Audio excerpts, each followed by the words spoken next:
Si en Estados Unidos está matando a muchísimas personas, que tengamos un panorama así en México es cuestión de tiempo. Se encontraba especialmente en ciudades como Tijuana o Mexicali. Las personas que consumen sustancias, en ocasiones, dependiendo del tipo de sustancias, pues pueden ser o tener ciertas características. Hemos estado escuchando en los últimos meses, años incluso, cómo el tema del fentanilo es un problema de salud en Estados Unidos que ha quitado la vida a muchísimas personas. Y bueno, o sea, tan es relevante que es tema de la campaña y que es tema de la discusión con México en asuntos de seguridad, además de la migración, el asunto de los cárteles de la droga que producen este fentanilo que llega a Estados Unidos. Ha sido tema que involucra a China también por esta discusión de dónde viene el fentanilo. Ha sido tema por todas las veces que se ha dicho que aquí no se produce fentanilo, pero bueno, hasta narcolaboratorios se han decomisado en donde se produce este fentanilo independientemente de dónde vengan las materias primas. Pero bueno, el asunto aquí importante, más allá de la discusión política, es si en Estados Unidos está matando a muchísimas personas, que tengamos un panorama así en México es cuestión de tiempo, nada más, de tiempo. No es asunto de aquí no las consumimos porque tenemos valores. Si tenemos a los cárteles que las están produciendo, ¿de qué diablos estamos haciendo? Hablando de los valores. El consumo tiene que ver con otros factores que tenemos que ver, porque además si no los vemos, no lo podemos prevenir, no los podemos resolver. Y estos datos del informe sobre la situación de salud mental y el consumo de sustancias en México 2024 que elaboró el Observatorio Mexicano de Salud Mental y Adicciones de la Comisión Nacional de Salud Mental y Adicciones es brutal. Escuchen esto. 2,000, atención, o sea, demanda de atención por consumo de estas sustancias psicoactivas.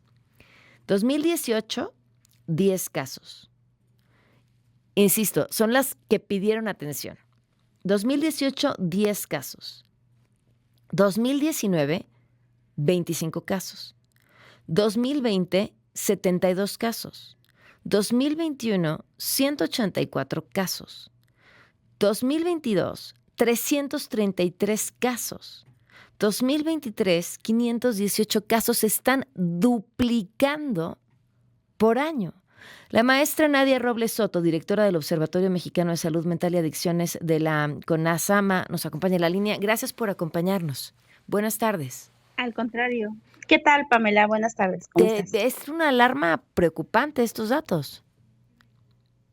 Sí, efectivamente, desde el observatorio monitoreamos este fenómeno que empezó a darse con mayor consistencia desde el 2017. A través de algunas investigaciones se encontró que se estaba consumiendo esta sustancia como un adulterante de otras drogas como la heroína. Se encontraba especialmente en ciudades como Tijuana o Mexicali, y justamente por el interés de conocer qué pasa con las personas que consumen estas sustancias que hemos dado seguimiento a la demanda de atención, que es uno de los indicadores pues más adecuados, porque pues se trata de las personas que requieren algún tipo de ayuda por el uso de esta sustancia, y como tú bien dices, ha ido incrementando. Lo que vemos es que se incrementa y se mantiene en ciertas entidades del país, especialmente Sonora, Baja California, y ahora vemos también un particular crecimiento de casos en Sinaloa. O sea, es el norte del país lo que más preocupa.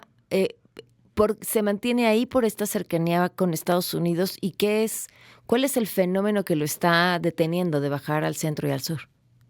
Sí lo tienen Porque identificado. sí, lo vemos porque las personas que consumen sustancias, en ocasiones, dependiendo del tipo de sustancias, pues pueden ser o tener ciertas características.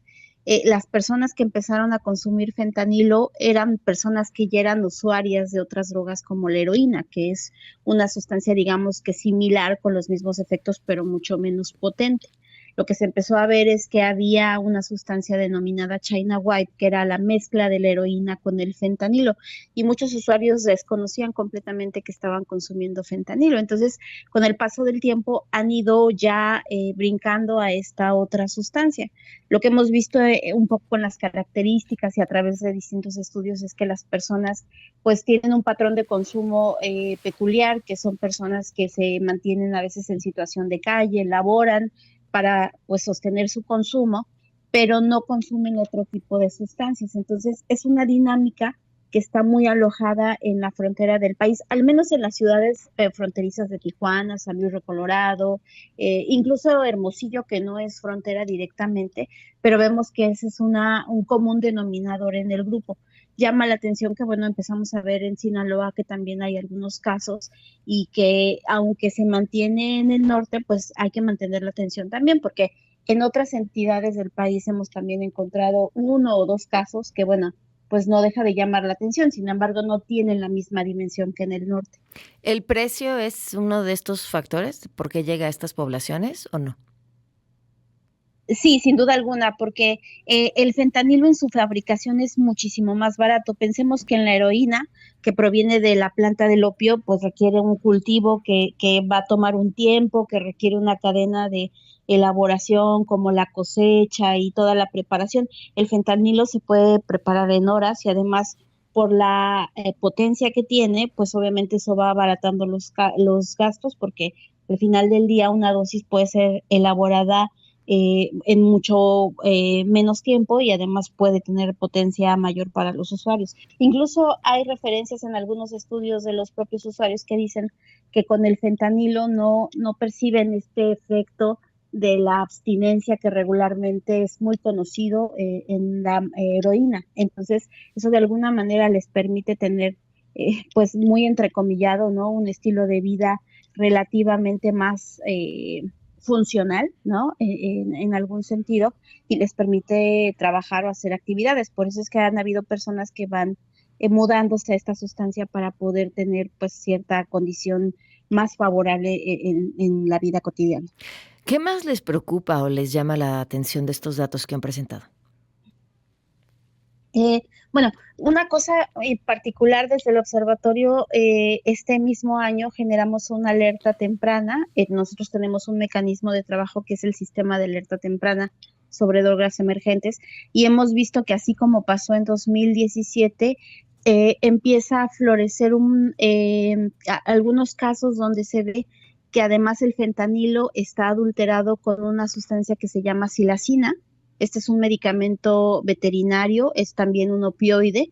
Sin embargo, el gran riesgo con la silacina es que es una sustancia que no tiene un antídoto como el fentanilo u otros opioides. En el contexto de una intoxicación aguda o si una persona es intervenida con naloxona, que puede ayudar para revertir sobredosis.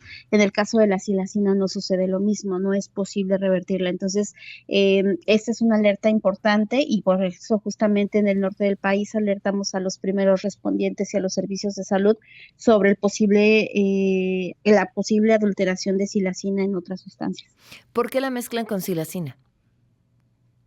Porque también es un opioide muy potente y finalmente en la fabricación de este tipo de drogas, pues lo que se va buscando es que los costos sean aún menores y que la potencia de la droga se vaya incrementando. Nunca es a la baja, siempre va siendo a la alza. Híjole, qué datos y qué preocupación. ¿Ha sido suficiente estas alertas, avisar a los primeros respondientes? ¿Qué sigue y con qué nos quedamos? Digo, entendiendo desde la trinchera de cada quien, ¿no? Incluida la de ustedes. Claro, bueno, para nosotros desde el observatorio una misión es informar a quienes toman decisiones, Pamela. Entonces, las personas que se encuentran en las entidades federativas que pues finalmente pueden responder de manera inmediata a este tipo de fenómenos, reciben todo esta información. Recientemente se creó un comité justamente de reducción de daños para apoyar a las personas que consumen este tipo de sustancias, porque aquí no solamente importa la adicción, también importa el riesgo o cómo se compromete la vida ante una sobredosis. Entonces, este comité lo que busca es atender con medidas adecuadas, intercambio de jeringas, por ejemplo, proporcionar naloxona, apoyarse, déjame decirte, de las organizaciones de la sociedad civil que han hecho un gran trabajo también en la frontera con personas que usan este tipo de sustancias. Pues te agradezco muchísimo la oportunidad de platicar, de escuchar estos datos que son preocupantes y de seguir en esta conversación. Muchísimas gracias, Nadia. Al contrario, un gusto, Pamela, buena tarde. Buenas tardes. La maestra Nadia Robles Soto, directora del Observatorio Mexicano de Salud Mental y Adicciones de la CONASAM.